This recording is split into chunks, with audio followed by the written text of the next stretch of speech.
One of the objectives of open files is often to eventually enter the 7th or 8th rank. Well, in this case, the 7th rank.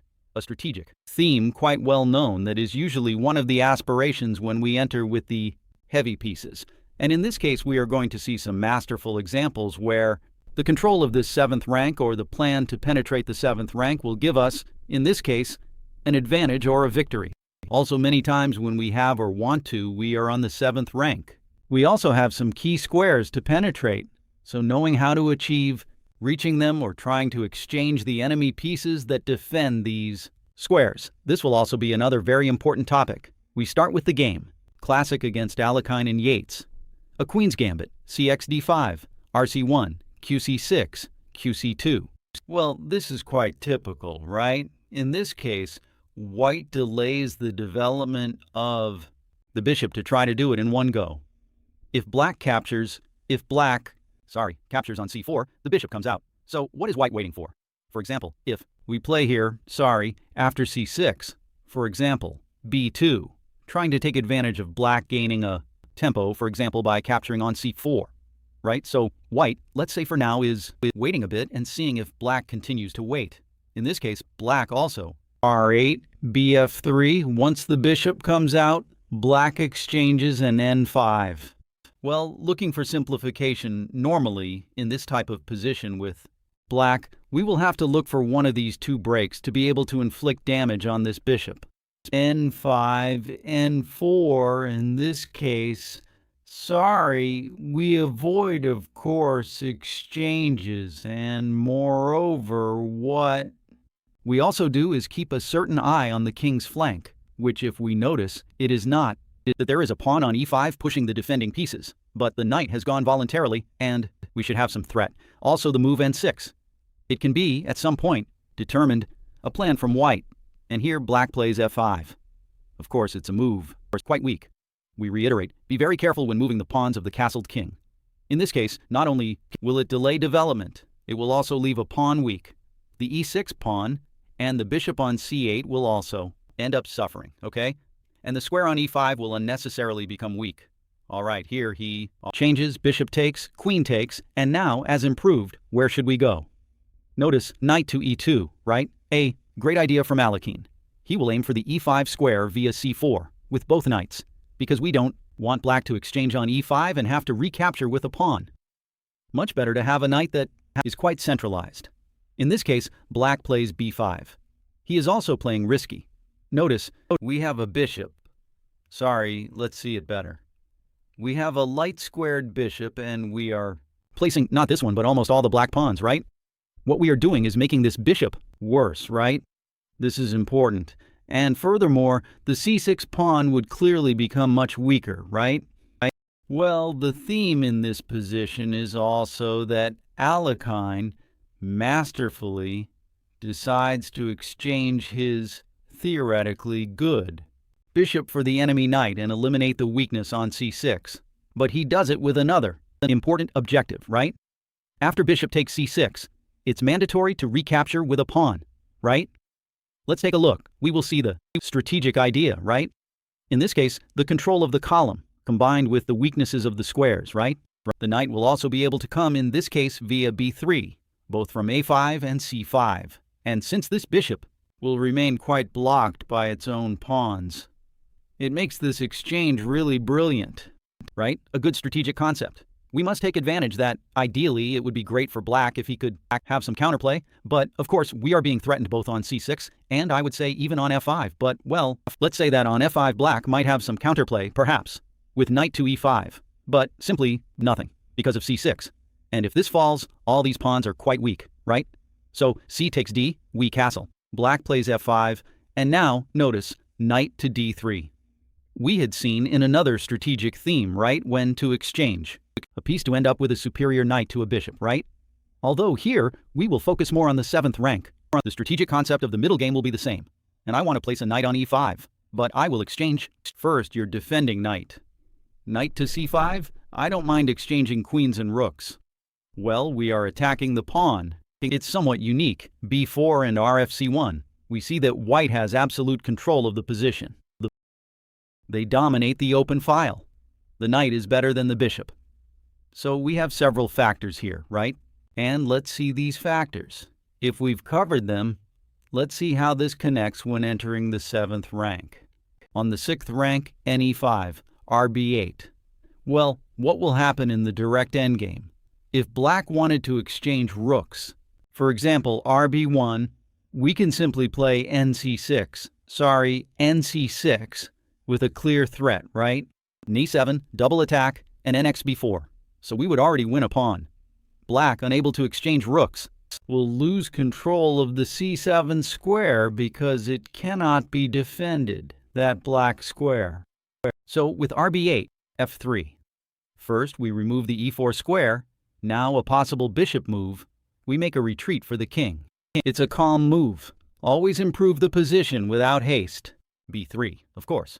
Here we close with A3. We will stop any activity. We won't open files for the enemy. H6, KF2.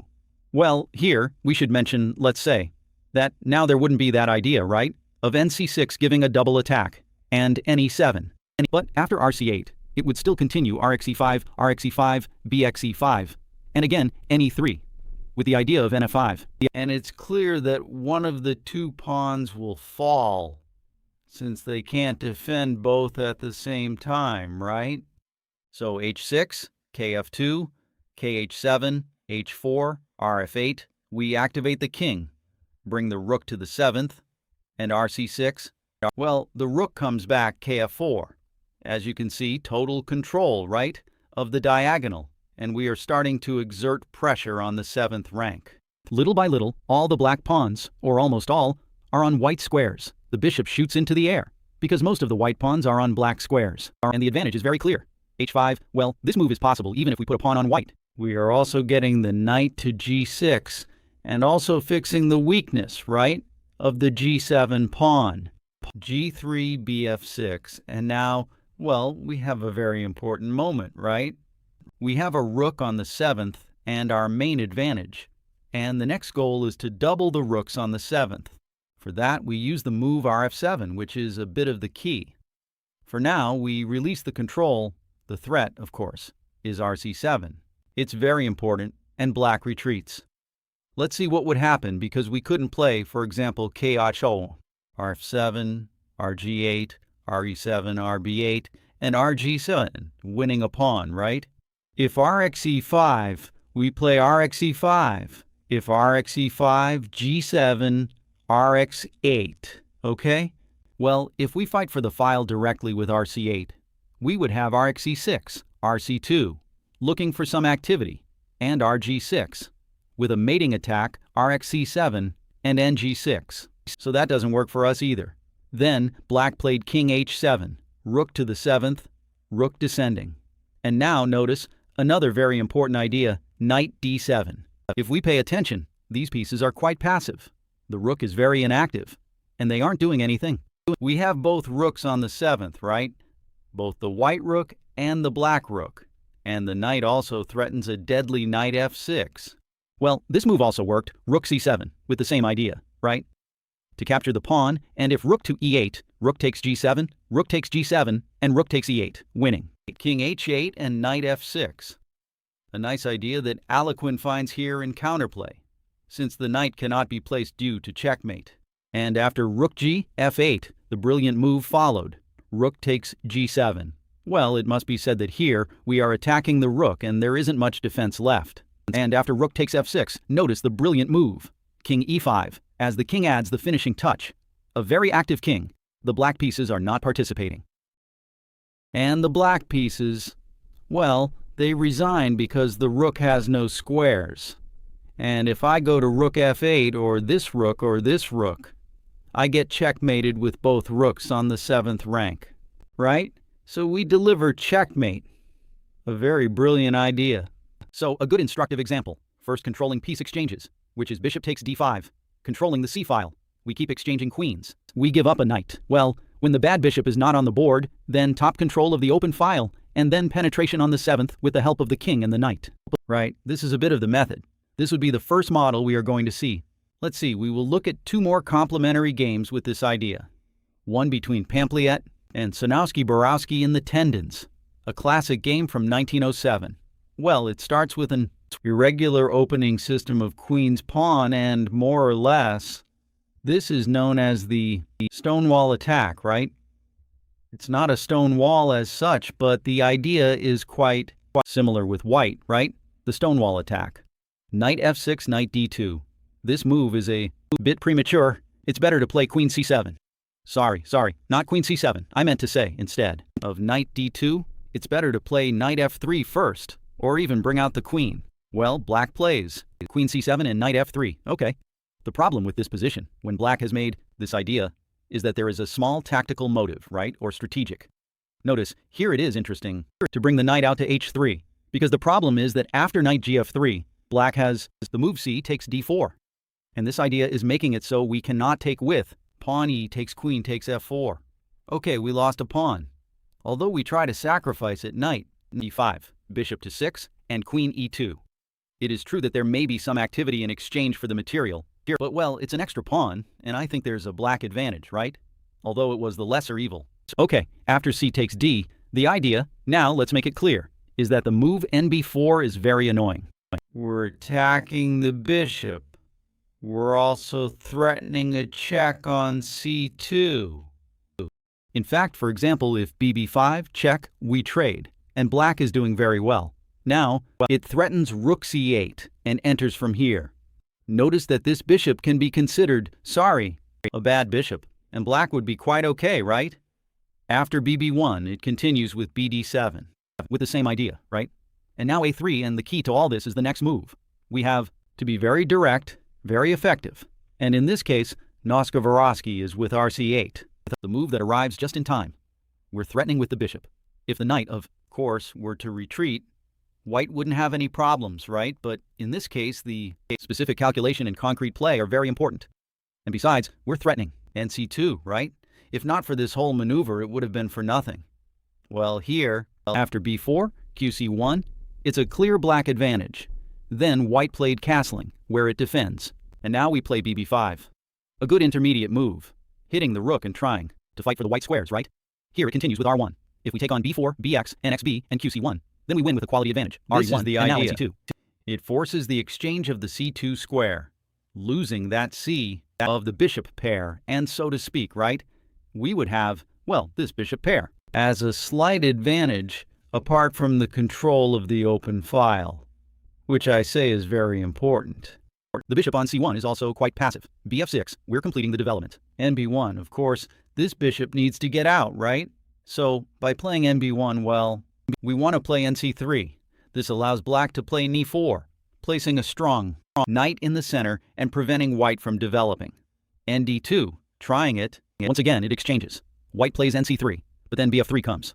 So once you want to exchange, we have bxe4, and in the end, the attack on g2 makes it impossible. That you want to change us, we have a bishop on e4, and in the end, the attack on g2 makes it impossible. Once again, the white plays nf3. It's important to highlight this game, which is very direct and very concrete, and if you notice, at every moment from this position, white creates a threat, right? And black makes a precise move to avoid it and improve their position. Always very concrete, right? If not, at the slightest move where black falters, white would achieve a very good position. Starting with the exchange, right? Here, once again, bb7 to activate our bishop. rc8 is key to enter. We gain another tempo here to control the entry on d3. We get onto the 7th rank. They exchange. And now, very concretely, we have to develop. They want to play nc3.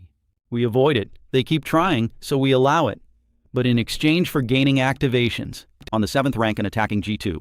Therefore, nc3 still cannot be played, and now nd2. Well, it's worth mentioning that here, dxe4 wouldn't have been a bad move either. But it seems more natural to play bxe4, right? nd2 and kd7.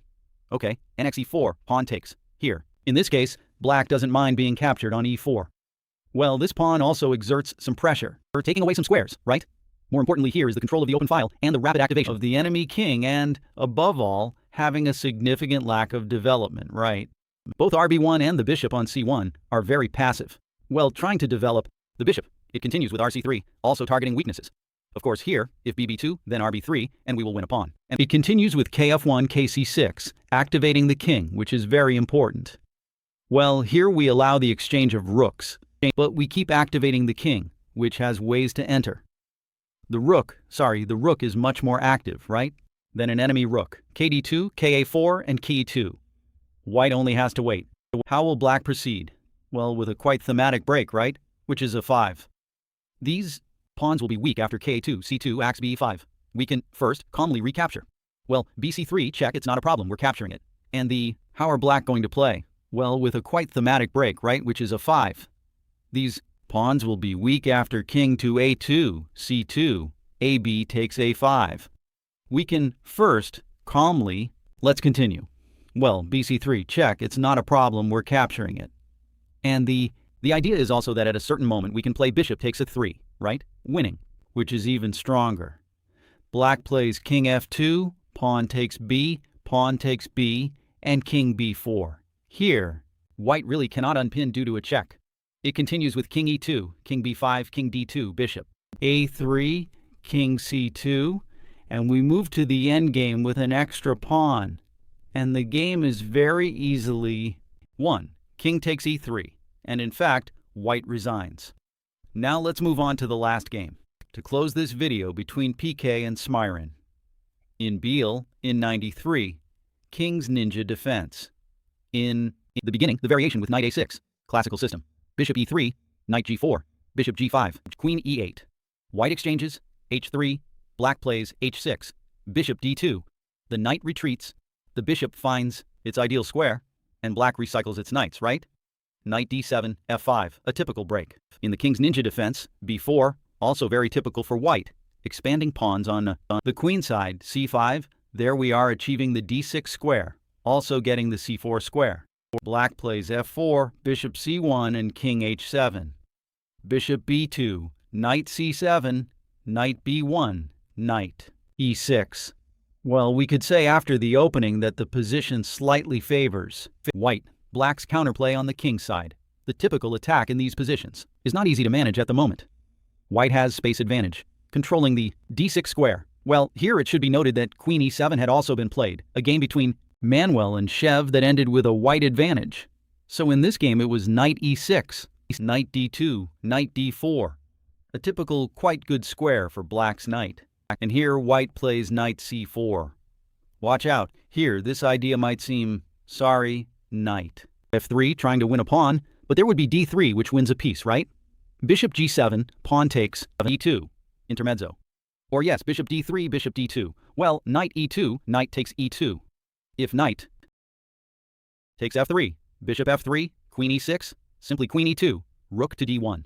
I think here white also has a pretty clear advantage. b6 trying to break this pawn on c5, but it will also leave some weaknesses. The knight on d6 and the rook in the center.